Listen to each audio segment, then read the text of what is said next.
ఇప్పుడు ఏంటి ముఖ్యమంత్రి కాకూడదు, ఆయన ముఖ్యమంత్రి కాకూడదు, చంద్రబాబు నాయుడు అవ్వాలి, తర్వాత నేను బూట్లో నేను పోవాలి. ఇదే లోకేష్ స్ట్రాటజీ.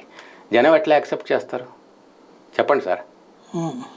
అంటే పవన్ కళ్యాణ్కి ఇదంతా తెలియదు అంటారా? నాకు తెలియదు సార్, నేనేం నో కామెంట్ సార్. నాకు తెలియదు దాని గురించి మాట్లాడండి. పాపం ఆయన చాలా మంచివాడు, పాపం ఆయన కూడా సర్వీస్ చేయాలని ఉద్దేశంతో వచ్చారు. అంతకంటే నాకు ఆయన గురించి వారి గురించి తెలియదండి. మీకు సీటు ఇవ్వను అని చెప్పడం వలన మీరు ఎదురు తిరిగారా తెలుగుదేశం? మీరు కిందాక కూడా చెప్పాను, నేను 2 సంవత్సరాలు అయింది నేను పార్టీ ఆఫీస్కి వెళ్ళట్లేదు, అడుగు పెట్టలా. 2.5 సంవత్సరం అయింది. అక్కడ అందరు పాపం మంచి మిత్రులు ఉన్నారు ఆఫీస్లో, స్టాఫ్ నెంబర్ 1 స్టాఫ్ అండి.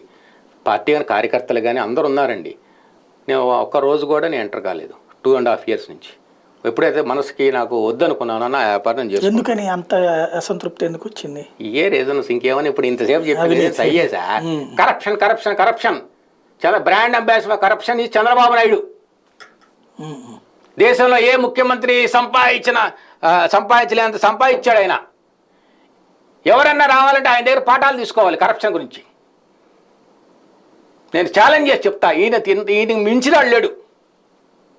ఆయన కింద ఈయన వాళ్ళ అబ్బాయి ట్రైనింగ్ అవుతున్నాడు, పర్ఫెక్ట్గా ట్రైనింగ్ అవుతున్నాడు. ఫైబర్ నెట్ స్కామ్లో ప్రమాణం చేయమను.